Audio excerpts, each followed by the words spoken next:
All right, we are here for episode 15 of the Trilogy Lacrosse Theater. Just got a little bit of press in the New York Times. I don't know if you saw that, probably not, as you were on a long flight, but really excited to have Callum Robinson joining us from, where are you coming in from, Callum? This is our furthest connection yet. Yeah, furthest one yet. I am currently in Brisbane, Australia. So on the east coast of Australia, north of Sydney, north of Melbourne, on the coast up here in the beautiful state of Queensland, in their capital city, which is called Brisbane. Got it. And that's Queensland is one of the areas that was pretty hard hit by those forest fires a couple months Yeah, ago. very much so. The whole east coast was where those sort of bushfires predominated. So everywhere from sort of central Queensland all the way down to southern New South Wales and into Victoria, and then headed west from there. So yeah, it's been a very tough past 12 months for Australia. So we're getting through the worst of it now. But yeah, the bushfires ripped up my country at the end of last year, I should say. So this is one of the places that certainly got devastated. As you were flying in, could you still clearly see stuff? Maybe you might have been. No, for a couple of reasons. Number one, I was absolutely unconscious, passed out, my head faced up against the window. But no, most of those, the flight that I came in on, I think we touched down at like 6 a.m. or something like that. So no sunlight, but I don't know what route they take. A lot of those fires, they sort of run on the eastern seaboard, and then there's a strip of natural forest that runs pretty much down the east coast, sort of inland a bit, and that's where it just caught fire and just ripped through. So a bit out of the way from the city, not so much near the major cities, but inland got absolutely devastated. Got it. And you're from Perth, right? Which is closer to you're right on the ocean. Yeah, yep. So pretty much all the Australian capital cities are in close proximity to the ocean, but Perth is certainly pretty much on the beach. So yeah, once I finish up quarantine here, I've got a cross-country flight, probably pretty close to a sort of a New York to LA sort of flight for people who are not too familiar with the geography of Australia. So I've got to go from the east coast to the west coast, which is where my home is. And fortunately for me, I get to do another quarantine after that. Yeah. So explain. So you were living in LA, right? And we'll get to kind of where you ended up. But you were living in LA, and you decided, just with this whole situation, it'd be better to be home in Australia with your family. Yeah. There's long story short, there's a lot of things, and it was umming and ahhing for 2 or 3 weeks.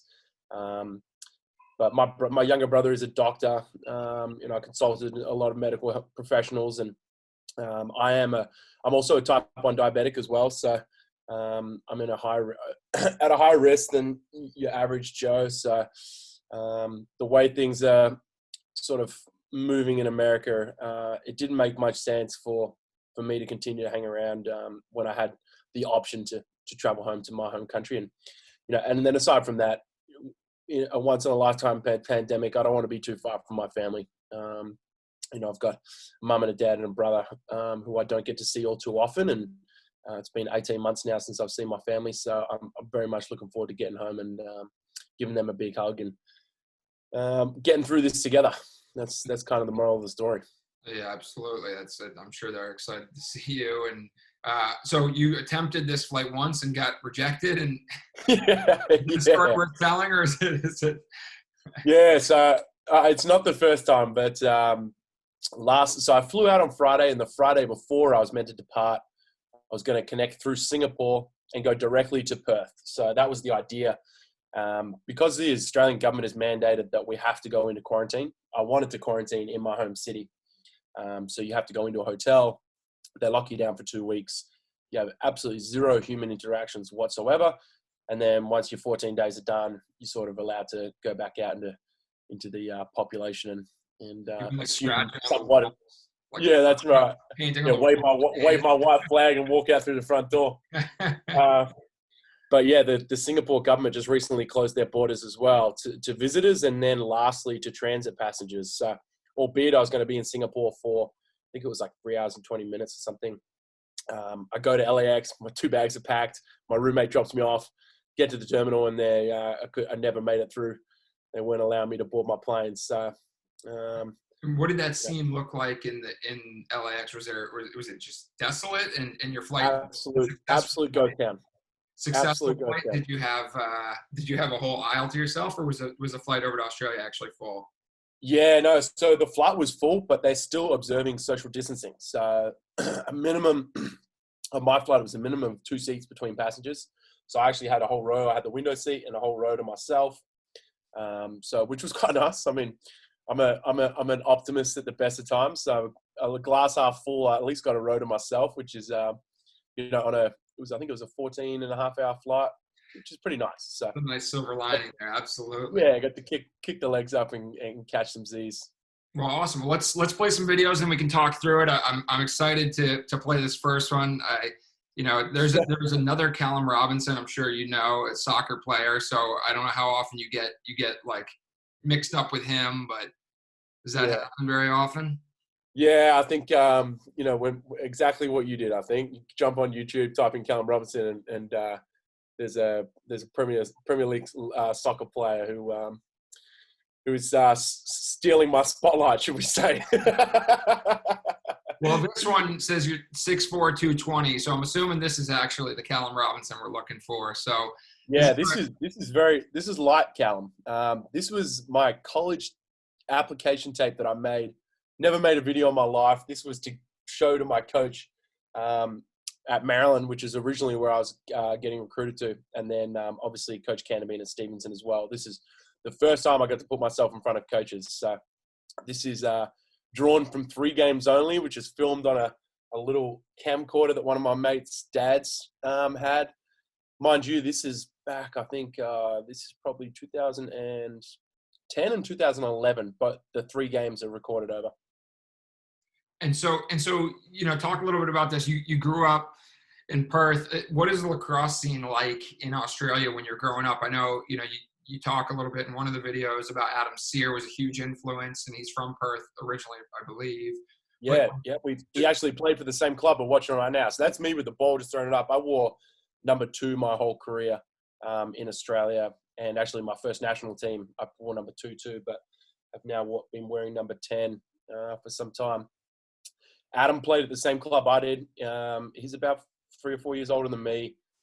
So he really paved the way for the opportunity to come over and play lacrosse, beyond Australia and beyond a club level back at home, which is sort of where it peaks out. And certainly without him, and not only that being an aspiration, but like I alluded to, he played his 4 years at Maryland. He was helping me get to Maryland. I still have my letter of admission from the University of Maryland. I was a little older when I came over to college. I had some problems with eligibility at a Division III level, completely different set of rules. And that's sort of how I wound up at Stephenson. And Adam Starr was starting his graduate assistant position at Stephenson that year. So things fell through at Maryland. We figured out D3 was perhaps a route we could pursue. And then 3 weeks later, I was on a plane coming to America. So had you graduated high school and kind of were you working for that? Did you have a year or 2 years between when you went to school and when you graduated high school? I actually had almost 4 years. Oh, wow. Graduated high school. I took a year off. I went and worked for a year and traveled for a year. And then I went back and studied 3 years of chemical engineering. Oh, wow. Okay. So that probably had to do that had to impact the eligibility. Oh, look at the bodies flying around out there. Yeah. We might want to scratch back. I was about to. Yeah, I lost track there. I haven't seen this tape in some time, Mitch. This is one of my favorite little hits right here. So what these clubs are all adults? This is all like yeah, this is men's league. Yep, this is men's league. There's 6 teams in my state, so we're pretty familiar with the guys. Here we go. Bodies come flying, loose ball, I think. And big number 2. Oh yeah, just bouncing through it. Just one for good measure. But yeah, the game, I think a good way to describe it, and the way I like to describe it to a lot of people over here, is it's slower. We're only allowed to play with 16 guys per team, so you can only have 6 on the bench, and that's just a participation rule. We don't have a huge amount of people playing, so it's unfair for one team to perhaps carry 10 guys and another team to be carrying 30. So they cap the number out at 16. I think it slows the game down a little bit. Less legs, less fresh legs. And that means it's just a bit more physical too. The ball's not moving as fast, a bit easier to telepath what's going on. And certainly they let you be a little bit more liberal with bodies and late hits. And that's kind of how I grew up playing. And I think that's still very much existed in my game to this day, I think. I don't know anything about big hits or Yeah, no, I was going to say, I'm talking to the right man. And so like, do most of these guys so you guys play in the seasons are opposite, right? Your spring is our fall and vice versa. Correct. Yep. Do most guys play like Australian rules football and lacrosse? Like, is that a big crossover? So I played that my whole life growing up, and then I had to pick when I got to an adult because we actually play at the same season. So they're both winter sports. Got it. So up until I was 17 years old, I would play lacrosse on Saturday, usually 2 games. I'd play my junior division, then I'd play up and play adults, men's league. I played 2 games, and then on Sunday I played football. So it got a little bit too much when I was getting closer towards 18 and asking for a bit more of a demand from both those sports. It was too hard to time manage with a full-time university degree is in to mix into that stuff too. So I had to pick and choose. And interesting story, I actually chose football. I wanted to pursue football professionally and see how far I could take it. I think I played half a season, and then I got sort of halfway through it, and that's where my love for the sport of lacrosse really blossomed. I think going away from the game as a 17-year-old for 6 months, I really saw how much I missed it and how much I really did have an affinity for the sport. And there I wanted to it was really my decision-making to come to America was sort of that point in time was if I'm going to go back to lacrosse, then I want to see how far I can take this sport. I think I missed this one. Just a little offensive wizardry. Oh, look at the guy in behind the cage. He just assumes you're scoring. He starts cheering. Yeah. He's getting ready to sell it. That's Cal. He's going in. This is happening. Nice save. I tell you what. By the keeper. It's a nice little. I think a little shin save right there. I think I was so. This was like our equivalent of our state championship. And then this is the next 2 games, I believe. Under 20, I played in an under 23 Australian team in an ASPAC tournament. It's called, so it's Asian Pacific. We have like New Zealand, Japan, Thailand, Malaysia, ourselves. We had a USA West team, I think, which is the next game. So this was the following year. I know this was 2011. We were over in Auckland, New Zealand. And I'm wearing number 2 here too. You'll see me going around somewhere. Is this a shortened fee? Is this a short? Are they just doing this is the international rule, so they have the random face-offs, right? Random face-off, yeah. So for everyone watching, when there's like a dead ball or the referees can't decide on, there might have been a ball roll out of bounds and no one knows who it's off, or there's a incidental contact or a false call. The way they sort of designate the possession is they just wherever the ball went or wherever the play happened, they put 2 guys down and you face off. Personally, I love that rule, and they do that in the NLL every now and then. If the ball gets under the carpet or goes out and they don't know it's off, but I love it. It's like a quick restart, and as opposed to AP, it's like, and it's also turns into a bloodbath because everyone's like 10 yards, but there's no real lines. So. There's no lines, there's no wings, there's no nothing. It is an absolute bloodbath. I'm a big fan of them because as soon as that whistle goes, you have almost 10 guys over the top of the ball. Yeah. So it's exactly what you said. It's a bloodbath almost instantaneously. Speaking of bloodbath, Jesus. Yeah. Is that Team Japan? It looks like you guys are playing. Team Japan. This is Japan. Yeah. And no mercy there. I don't know if did you see the video of Max Sebald from this past World Games running through about 5 players from Japan. He's bull dodging. Have you seen that one on Instagram? Yeah. And Max looks like a bull in a china shop in that video. Yeah. Absolutely destroying them. Well, so I have so much admiration for the Japanese lacrosse players. They're typically undersized, but they do not shy away from some contact and putting their head over the ball. And I think when they come into the international stage and play, the likes of the Blue Division in the World Games, they're quickly reminded that they are a little bit undersized, and they don't. When I was over there in October. I was going to ask you about that. I mean, the passion that they share for the sport is like, it's unbelievable, right? They're Unbelievable. so Absolutely unbelievable. There's another little lick. I mean, just it's so cool. You know, I've gotten the opportunity to travel to some cool places because of lacrosse, but being where you are in Australia, it seems like you've gotten so many opportunities really around the world. You know, so tell me about some of the cool places you've gotten to see. It's something, you're in New Zealand, which is next door to Australia, but then you talked about some of these Asian countries. You've been to Japan now. Talk about a little bit about some of these places you never would have gone to without lacrosse. Yeah, I mean, lacrosse has taken me. I mean, literally, I have moved my life across the world. So, now I reside in America and have been for the last 7 years. So, lacrosse has opened a lot of doors for me. I'm a absolute travel fiend. I'm addicted to getting on a plane, going to a new city, new place, and trying different things. It's been a passion of mine since I was 12 years old. Our family moved over to London, England, and we spent 8 months over there, went to school over there, and started traveling the world and fell in love with it.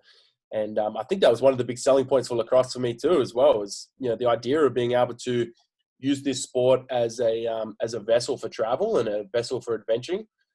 It's certainly been nothing shy of that. I go every year now. I go to Japan with whoever the affiliate is that's taking the guys over there. I go to Hawaii every year with Team Wimmer, who play over there. We do obviously so much traveling with the PLO and the MLL too prior to that. But yeah, I mean, now I'm coaching high school in LA too. So we're fortunate enough to play games up in San Francisco. We play games out in Dallas. So all around America. I mean, lacrosse is open. I think I'm up to about 43 states now in America that I've been to and seen. Oh, wow. So I think probably 30 of them are some way related to lacrosse. So it opens a lot of doors for me and all those kids watching. I mean, it's a big selling point for me. Lacrosse is a blueprint for world travel. That's incredible. And talk a little bit. So you mentioned Adam Sear kind of guided you through the process. He ended up going to Stephenson, was like, I'm bringing Callum to Stephenson. And I'm sure he was like, this is like the biggest steal of the century, right? Getting you there. And then you guys immediately had success, right? You started it was 2012 your freshman year or 2013? Because you won a national championship within your first or second year. Yeah, my first season, 2013. So I arrived in the fall of 2012. And then 2013, my first collegiate season, we won a national championship. Actually, that's a pretty good way to break it in and talk about just. I'll play just a couple clips of this video. It's long, but this is Tufts versus Stephenson 2015. I mean, you got the highlighter yellow jerseys, you got the flames for the intro. Oh yeah, this must have been your senior season, right? 2015. Yes, this is my senior season. So I actually only played 3 years of college lacrosse. So was that based on eligibility or based on you being like 32 years old by the time you got Yeah. I actually graduated in 3 years, so I was out of there. I graduated with a chemistry degree in 3 years, so I got out of there. I didn't need to stay around. Awesome. So do you have 2 degrees then? One back from Australia and one in the US? Yeah, I actually never finished off my engineering degree in Australia. So I have a year remaining.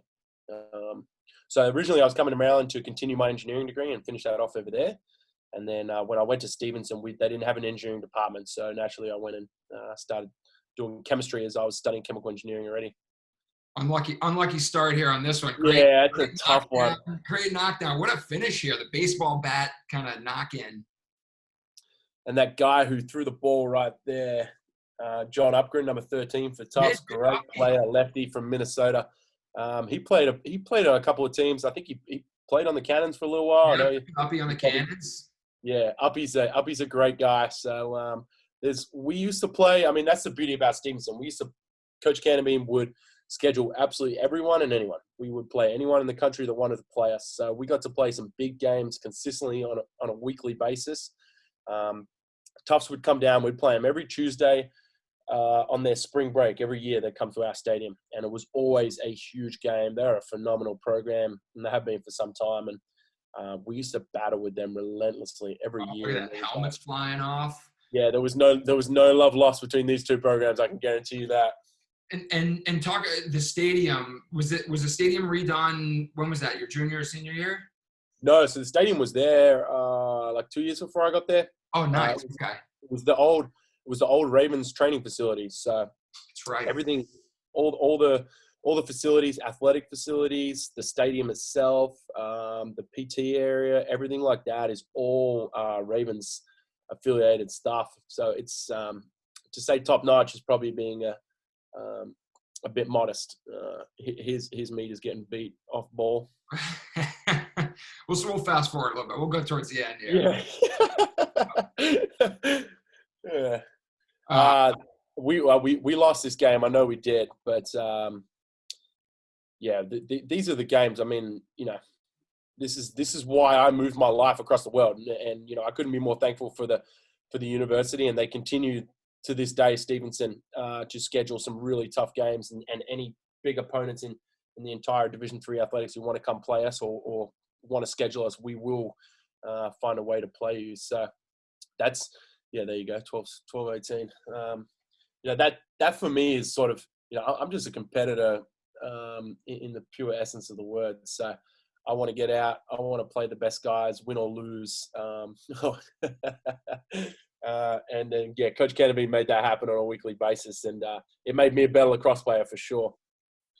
This is a throwback. Here's a young Callum Robinson. I think this is the 2014 World Games right here, right? Yeah. Bullying Lyle there. Yeah, bullying Lyle. That's Rob.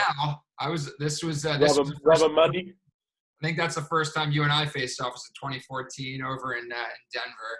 Although I stayed on my very far back on my half of the field. I think you, for the most part, stayed on your half of the field. I was gonna say I didn't want to get too close to you either. MJ poster. You a big MJ fan?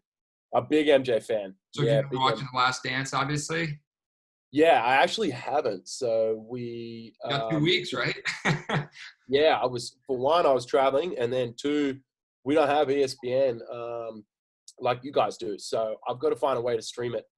So I'm actually probably gonna, when we get off this call, do a little bit of jailbreaking and find a way to get into ESPN's back routes and watch that tonight, I think.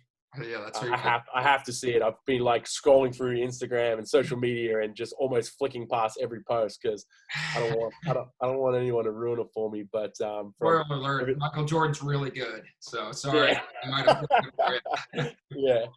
Yeah.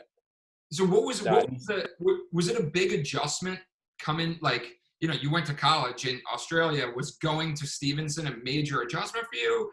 I don't know, and it's funny. I've played with a couple Australian guys. I don't know if you know Wes Green. Yeah, I know Wes. Yep. And Longman, who's out in LA. I'm sure you've run into him. Yeah. Yep. Two dads. Yeah. But of course, like, I don't know. Is there like this dream of playing in America? I'm sure it sounded like it started later in your career because you were thinking football first. But what was the adjustment like coming from Australia to the U.S.? Yeah, a big adjustment. So university in Australia is purely an education, and that's all. Coming out of high school, I probably had half of my friends went straight out into the workforce, and then half of them went to university. We don't play any college athletics. We don't play any university athletics. You don't live on campus. I used to drive 45 minutes every day, go and get an education, drive 45 minutes home, and then rinse and repeat. So there's not so much of that community feeling like you do get in the colleges over here.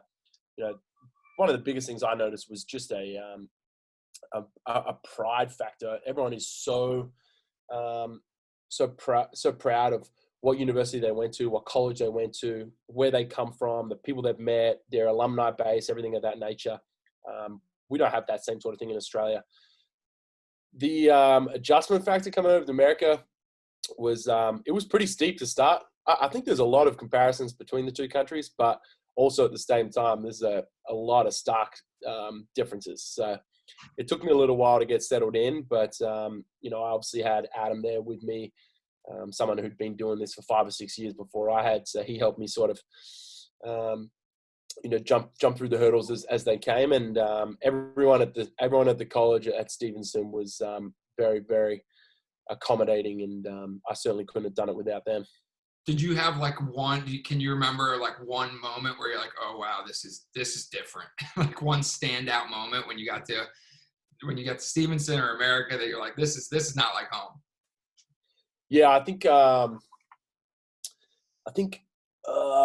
walking into I'd never even been to America. I got off a plane and I was 3 weeks late for school. That was my first time in America. So everything was sort of coming at me in a hurry. I think the first thing was just walking onto college, seeing the athletics, seeing the stadium. You know, we've got a 5,000 seat stadium. It's ex-Ravens facilities.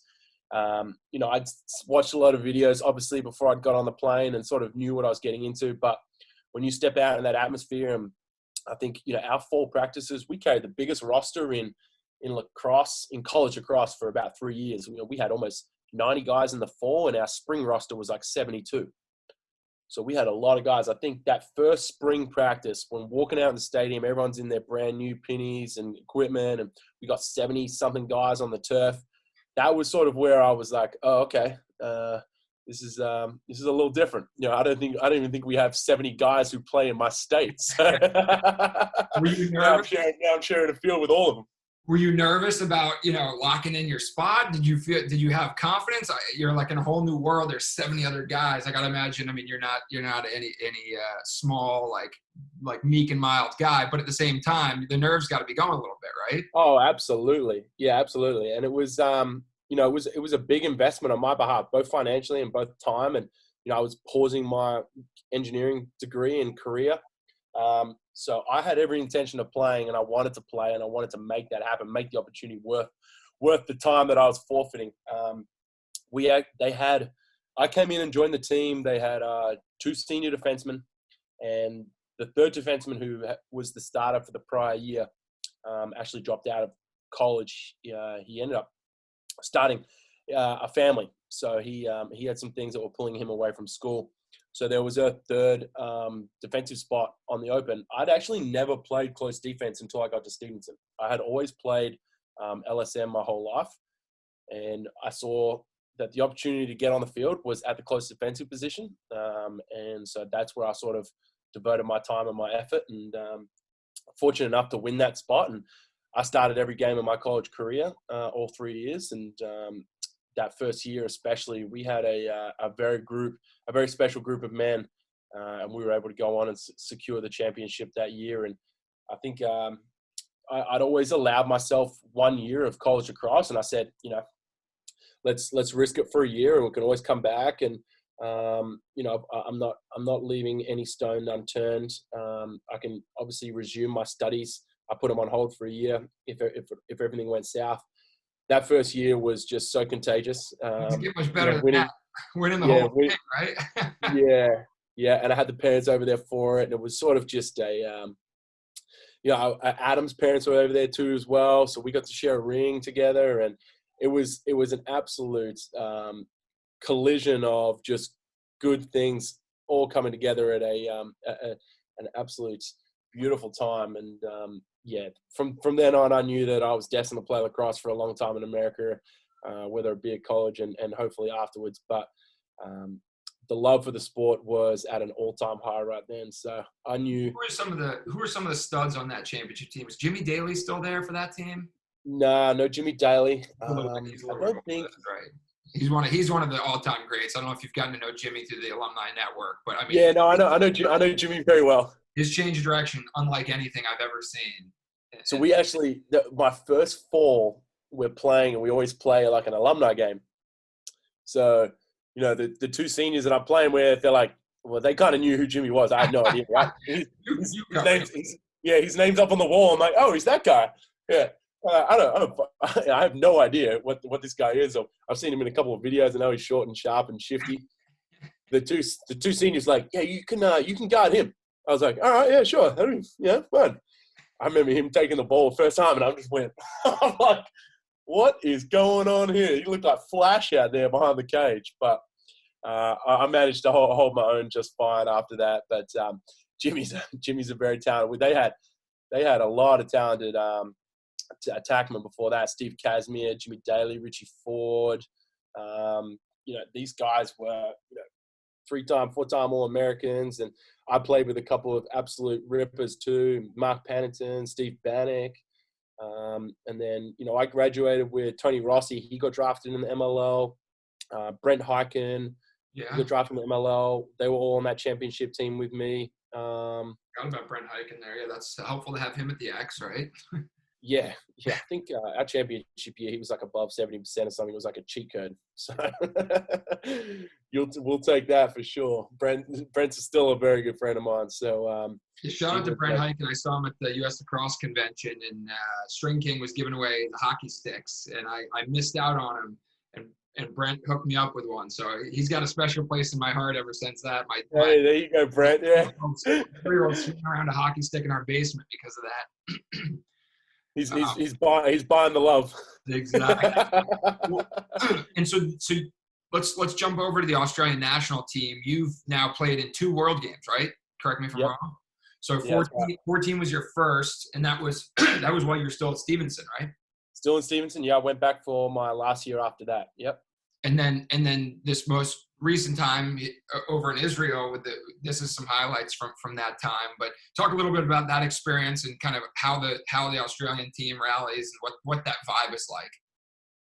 Yeah, I mean, as well as I do that there's no bigger pride in the world than being able to put on your country's jersey and go out and hear that national anthem before the game and don your country's colours and get out there and play in front of your crowd and fans and represent your country in that matter. So it was I do not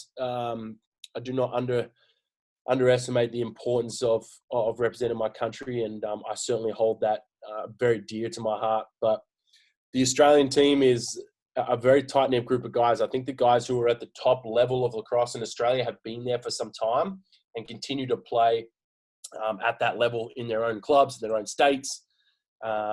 So we're a pretty tight-knit group of guys. We just have a funny way of going about things. We're very Australian, as cliche as that may sound. So we're a very jovial, happy-go-lucky bunch of guys. We're aware that just purely based off our exposure to the game and how much we play the sport, we're not going to be matched up stick skill wise as well as the US, the Canada, the Iroquois, and countries of that matter. But something we do take pride in is toughness, fitness, grit, those sort of intangibles. There's a little toughness here, just absolutely laying the hammer down on Robbie Pinella there. Yeah, I call this one. So I call this one the skull crusher. I throw this quite often. Do you do the fake and then come over the head, kind of get down? Yeah, usually a couple hard slashes, and that attackman will start bringing his stick back. Rob saw me coming down with one. He'd had a couple already in that game, I think. He saw me coming down looking for that bottom hand, and his stick starts to come back behind his helmet. So that's skull crusher, because as you're coming down for that slash, I like to just whip it back up over the helmet and sort of just take a little bit of paint off and then take that stick out the back of his hands. As a bigger, Rob's a pretty physical dodger. As a bigger guy, do you prefer the more physical, bigger dodgers, or do you like the shifty guys that you can kind of manhandle a little bit more? Yeah, no, I certainly like the bit more physical, bigger, imposing dodgers. The Pinnells, the Rambos, the Reeves, the guys who are a little less shifty suit me a bit better. But we don't often get to pick and choose. So I'm that's been a big point of emphasis for me. This off season was being able to quicken up my feet a little bit, get a little lighter, get a little faster. I think I'm always going to be able to play those guys type of well. But the Jordan Wolfs and the Marcus Holmans and the Woolmanis and the guys who are, very, very fast left and right, they're the guys I'm trying to match up with a little bit better in the coming seasons. Yeah, I don't know anyone who can really cover Jordan Wolf. So if you find that person or you find the technique, oh, go ahead. Sorry. No, I've been saying for a number of years, I think Jordan is the hardest cover in the world. That guy is just, if he gets the ball off the end line, watch out, start setting a slide because he's both fast and strong, and that's a tough combination. Yeah, and very tough, very tough. He does not shy away from getting hits. He loves it actually. And did you match up with Junior? Have you gotten any opportunities? Because that's one that he always gave me so much trouble. He's so big and uses his body so well and absorbs contact. But man, he can also shoot from GLE and shoot behind the back around the world. So I'm in a lot of John Grant Jr. highlight tapes. I think I was a bit lucky. I think Junior was on his way out as I was on my way up. So I remember matching up. Drew him quite a bit. Yeah, I remember matching up on. I remember playing him in distinctly in one MLL game, and just exactly what you said, right? There's certain guys in international lacrosse and US lacrosse for that matter too, and pro lacrosse, that just do some sort of things that you can't practice. You can't practice defending. You can't emulate what they're doing. You can't simulate, how they're dodging or how they throw their passes or whatever. Junior is the epitome of that type of guy, right? He does some things where you are just scratching your head being like, that should not work. This should not go. That pass should not make it. That goal should not go in. So sometimes you just got to really just step back, and that's kind of the beauty of, being in the upper echelon of our sport is, sometimes you got to step back and just, sort of flip your hands over and say, hey, you got the better on me that time. I'm going to come back to you next time. And Junior's a great guy. I know Junior fairly well, and I've got to know him a lot better over the last couple of years, and I got all the time well for that man. And I've probably watched more Junior highlights than anyone else. I think I watched Junior play. I remember distinctly the first time I ever saw the sport of lacrosse, 2002. The World Games were in Perth, Australia, and that's how I got into the sport. I started playing lacrosse that year. I went to the World Championships in my backyard. That sort of ceiling of lacrosse in Australia that I was talking about before. There's not so much room to grow, and we don't have the really professional or developed leagues like they do over this side. I got to watch these guys play in my backyard, and I remember watching Junior play in the gold medal game in Perth. And I'm watching this guy, the way he moved his stick and the way he moved his body. And in 2002, Junior was a bit different to the Junior that I remember matching up with in later World Games. But that guy was sort of one of the reasons that I sort of went, oh wait, there's a lot more to this sport than meets the eye. You've got people out here doing this sort of wizardry with their sticks, and I was hooked. It was a love affair at first sight. That's incredible. Well, I won't. You talked about getting on highlight tapes. I won't bring up the most recent highlight tape. If you want to make any statement, I think I won't pull up the video. But if you want to make any statement about it, now is the time. Yeah, no statement. No comment. No comment. Hey, that's just as well as I do, Mitch. Right, and in our position, we're usually on the bad end of the highlight tapes. Highlight tapes exactly. You make a lot of other people's. Like I said, I'm on a lot of John Grant Jr. highlights, and it's not pretty for me. Yeah, that's it, right? Yeah. Typically, people are more amazed by the the stick fake or the behind the back goal than they are about like, oh, that guy really fell for that one. Yeah. They don't care too much for the fundamental approaches and the poke checks. But I mean, hey, that hats off to Connor. That was a great player last year, and it's certainly been something that's been boiling under my skin for some time. So I'd be lying if I said it hasn't given me a lot of motivation this off season, and I'll be the first one to put my hand up and ask for that Fields matchup next year. Love it. Love hearing that. There, you heard it here first. That's a great statement. Okay, I want to bring up one thing before we get into the speed round. I just want to share your Instagram feed here. This is back. Let's see what year this was. This is in 2017. If you scroll through, I'm seeing a lot of pictures, a lot of shirts on. Okay. MLL years, shirt on, some sleeveless, but then I think I know where you're going with this. Still a shirt. Look, that might be your dad. That's my dad, yeah. There's a shirt off, but you're at the beach. That's fair, right? That's in Israel. In Israel, okay, great. And then here we go. This one, again, this is a little, okay, we got the PLL days now. Now you got the Atlas jersey on. There's one, one where you and Paul Rabel are together. I think he's whispering in your ear like, hey, just start taking some, come out here to LA, start taking some. And then it's just, once you get past this first couple weeks of the PL, now it's just, here we go. Can't find a shirt on this guy. Oh, there we go. This is the stuff we're talking about. Now shirtless workouts are the norm here. Hey, So I blame Carl Hartzell for the influence. okay, Hartzell's the one. Hartzell's the one. Yeah, my roommate in LA sort of he taught me all the bad habits, like skipping laundry day and don't worry about wearing a shirt. And Paul's equally a bad influence. So hey, I say to everyone, I'm out in LA, Southern California. That's the standard attire out there. Shorts and flip flops, man. That's it. That's all you need, pretty much 365 days a year. So Yeah, no better place to be shirtless. Now, where are you guys living? Are you in Santa Monica? no, I'm down in Redondo, so we're in the South Bay. Yep, so like Manhattan, Hermosa area. Yeah, I lived in Hermosa. The LA Riptide, when I first came out of Hey. school, had a team. I lived in Hermosa. I was on Monterey. So Oh, I love that area. yeah, South Bay's phenomenal. So I gotta admit, these shirtless pics, they're bringing me back a little bit to the there day. you go. Right there you go. 2 blocks. So I appreciate it as much as I. It's amazing what a good camera can do to the body. Yeah, I mean, physically, you've always been a big, strong guy. Clearly played sports, but it seems like you've really invested even more so in your workouts and being the best player you can be. You talked about preparing for more quick, shifty guys. Like, what has that transformation been like, or is it just like, hey, now I have the ability and the time to really focus on being a full? Yeah, I think it's probably equal parts both. I really, last season the PLL was a phenomenal experience, but I certainly wanted a bit more of a permanent staple on our defense. And there's a couple of things I addressed this off season that I wanted to change personally to help secure that position for me in 2020. And one of those was losing weight, and for a couple of reasons. I've been burdened with injuries the last couple of years, and I think a lighter body is a little less taxing and a little bit easier to preserve. You can move around a bit easier with less weight. Obviously, I fancy my speed, but I think my quickness needs to get a little bit better.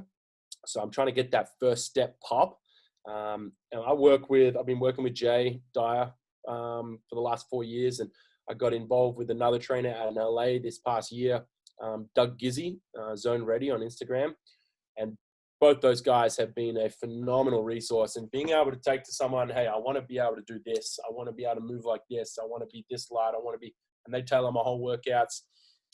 Seeing the productivity come from, the time that you invest off and away from the field, turning into, on-field results, it's easy to justify putting in the work, right? So if you can see it happening, you can see the results coming, you can see yourself getting faster and your hands getting better and your stick getting better, it's a no-brainer from there on. So I think being in a house with Hartzell this past off-season was huge.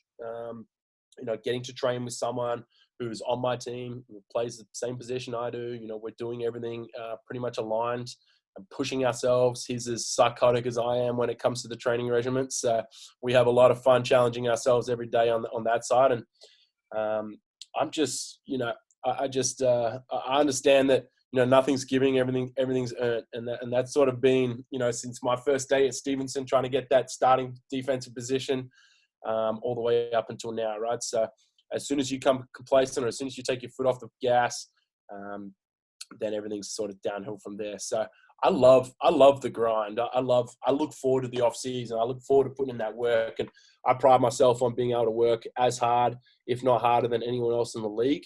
And I believe that the results will show. And unfortunately, this season's sort of been put on hold, but no doubt my body will be ready to go when we get the green light to play. Well said, and definitely words that kids who are watching this, and whether they're in Topeka, Kansas, or Perth, Australia, can I think it's an awesome your story of like, hey, hard work. It doesn't matter where you're from. If you have the opportunity and you seize that opportunity, you can take that to the highest levels. So I personally, have been impressed to see you from afar, and it's kind of cool getting to know you a little bit over the years, and now more so this. So I definitely appreciate that, and I think it's just many thanks, man. All right, Cal, we got some quick hitters here. We'll finish off with a few kind of best of the best here. What can you name your best lacrosse memory? National championship. That's pretty. Yeah, it seems like a pretty easy one there. How I about was going to go fetch my ring before. I actually brought my ring back to Australia this time. So yeah, there's no doubt in my mind that will be forever a special place in my heart until I win the next one. there you go. And then how about most influential person in your life, lacrosse wise? Lacrosse wise, got to be Adam Sear. Yeah, Adam was, someone who played at my club in Australia, someone who brought me to America, someone who helped me go on and play collegiately, someone who, pointed me in the right direction the entire time he was around me. So not only that, but, prior to Adam even having a really touching influence on my lacrosse career, he was, one of the first guys since, people that you were talking about before, Wes Green, the Gordon Purdy's, Matt Schomburg, since those guys, he was the first one of my generation to go over to the States and to make a difference and to have an impact on college lacrosse. And for guys like myself, 3 or 4 years, the junior of Adam, I was able to see him doing it, and it just it flicked a switch for me. So there is no one that's had a bigger influence on my lacrosse career than Adam. Very well. And he's with Michigan coaching women's now. Is that accurate? Yeah. Yeah, Awesome. there's actually the Michigan's women team have Hannah Nielsen, who's the head coach. She's an Australian from Adelaide. That's right. And Adam Sear, an Australian, obviously the man I was just talking about, he's the assistant. All those girls are going to start playing with an accent out there. Yeah, that's right. Hey, we got a few girls. Obviously, Jen Adams, one of my favorite humans of all time. Right? Some of the best have come from Australia on the women's game. Yeah, I mean, Jen and Hannah are sort of the pride and joy of Australian lacrosse, men's and women's. So no one has done more than those two at a college level. Unfortunately, the women's professional game isn't as established as the men's.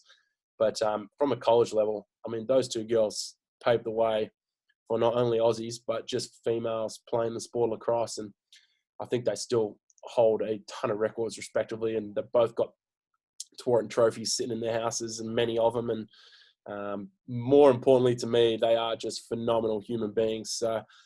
Jen, I lived with Jen for 3.5 years in Baltimore. So I know Jen very, very well. She's one of my very close friends, and Hannah is right up there with her too as well. I've got to know Hannah since my first year in America, and I couldn't have more time in the world for those two. They're phenomenal. You got, who else? The Australian, Sonia, head coach at Towson. She's an Aussie. Australians stick together, huh? It's definitely it's a knit community. It's amazing. I mean, it's really cool to see. And you talk about the lacrosse community being small, and then you make that even more narrow by bringing the Australians over to America. It's definitely a tight knit crew, which is cool. Yeah, really cool. I think every year we do Aussie Thanksgiving, because we don't celebrate Thanksgiving in Australia. It's not a holiday. So we don't have any families in America, none of us. So we always fly to a respective city of where one of us Aussies is living. We've done a couple up in Michigan. We've done a couple out in LA. We've done, Hannah used to coach at Boulder out in Colorado. We've done a couple out there. We've done ones in Baltimore.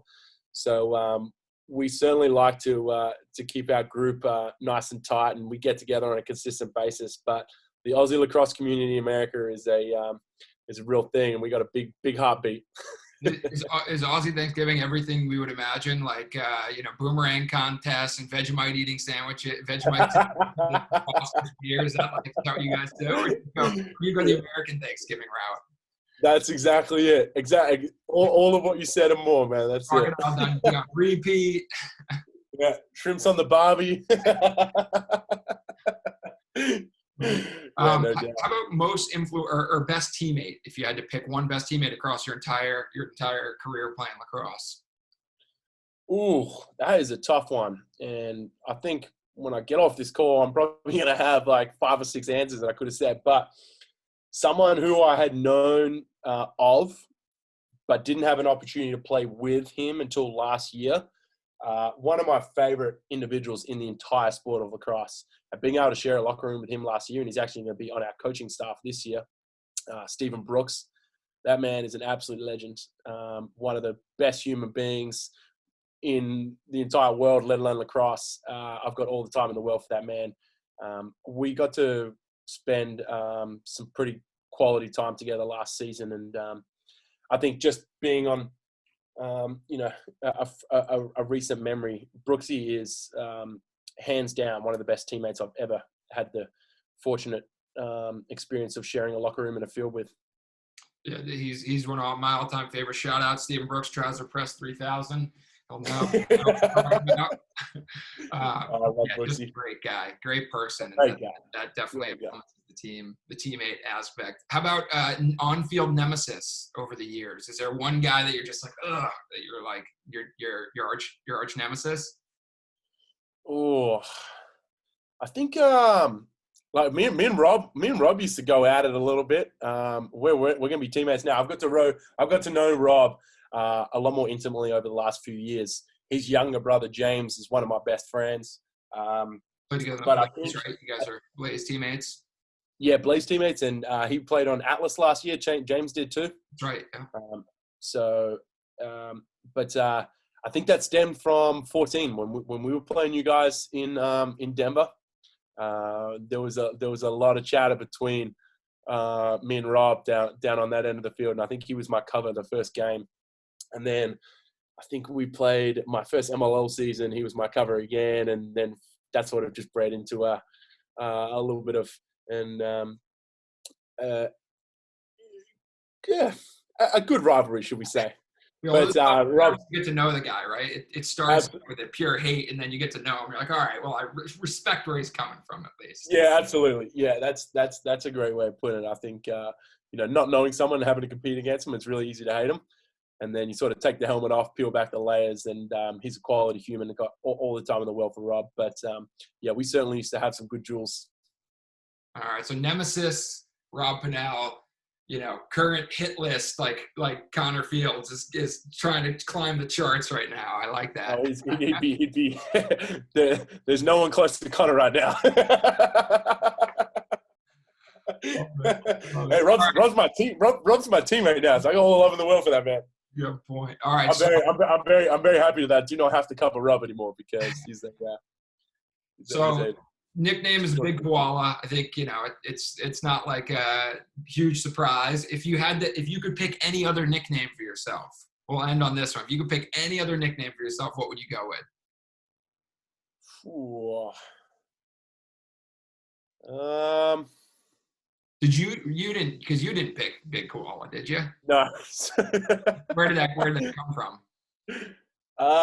So when we were getting ready for the 14 World Games, I wasn't in Australia. I was in college in America, and I think the team was doing some press and doing some interviews, and they were asking about me and whatnot. And they had a photo at one of the training grounds, and there was a large koala statue. I don't know where this place was in like rural Victoria, and they tagged me in the photo, and then it sort of just blew up from there. And so all of a sudden, I remember finishing the first game. We played Japan, the first game in Denver. I remember finishing the first game, get back to the hotel. Mind you, we were the last game to play. We had a lightning delay, so we get back at there you go. We get back at wasn't this photo? A different photo, right? And that's a river, that one. That's the little koala. That's medium-sized koala there. It's baby koala, medium koala right there. That's a throwback, that one. But I remember we get back to the hotel after that first game, and I have all these notifications on social media from people in Australia. They're like, "Since when are you called the Big Koala?" And I'm like, I don't even know what you're talking about. No one has ever referred to me as the Big Koala. Well, the ESPN crew, Quint and Kark and those guys, when they're going around doing all their sort of pregame stuff, they must have been talking to some guys on the team, and one of them must have fed them that nickname. And you can imagine you got some American commentators who get to yell Big Koala on TV. They jumped on it like a absolute house fire. And then as soon as that took off, I mean, I was just a kid at that stage, and you got people referring to you on ESPN as the Big Koala. There was no getting rid of it. So it was either adopted or just continue to bury my head in the sand. So I thought, why not? I've had worse than nicknames. No koala tattoos though. You haven't you're not like wearing koala, outfits or. No. I'm fully on board now. I'm fully on board. I've got koala t-shirts. I got the whole deal. Love it. Embracing it. I love it. Well, we'll let you off the hook for the new nickname. Your homework is you got to either come back on and give us your new nickname, or you got to type it in on the comments of this video. That's the homework. I think I get a lot, right? So like Aquaman and Thor, Well, especially now you're Hollywood, right? That's it, right? Yeah. If anyone needs an actor, I'm not in. Everyone's an actor in Hollywood. Yeah, that's it. That's it, right? Throw a camera in front of anyone's face, and they're a movie star. Well, Cal, I really appreciate you coming on, and you're slated to work our surf and lead our surf and lax camp late in the summer. We're very hopeful and optimistic that by midsummer things will be getting back to somewhat normal. So really looking forward to that, and it's just been a pleasure getting to know you a little bit more and hearing your story. And like I said, it's just so inspirational for kids out there that are from maybe not the biggest hotbed, or who just look at lacrosse as an opportunity to see the world and do different things. So I really appreciate you spending some time, and good luck getting through your 2 weeks so you can get back home and see mom and dad and your brother. Yeah, I appreciate it, Mitch. And I've been watching you from afar for a long time, man. You're one of the guys that I watched in the MLL from before I'd even jumped on a plane to come to the US. So I've never told you that, but I've been watching you from afar for a long time. So I'm a big fan. Appreciate you having me on. And I think something I leave a lot of the kids that I coach with is, I come from the city of Perth, Australia, the most isolated city in the world. We don't have a lot of lacrosse, but I love the sport. I was passionate about it. I continued to play it, and things have a way of falling into place. I think for every kid out there, especially from non-traditional lacrosse hotbeds, if you love the sport, if you're passionate about it, just continue to play, just continue to work on your craft, and things have a magical way of coming together at a pointy tip at the right time. So things will work out. Keep at it. I love the game, and lacrosse has a magical way of loving you right back. Well said. Well, have a great quarantine, and good luck, and stay safe. Cheers, man. Peace.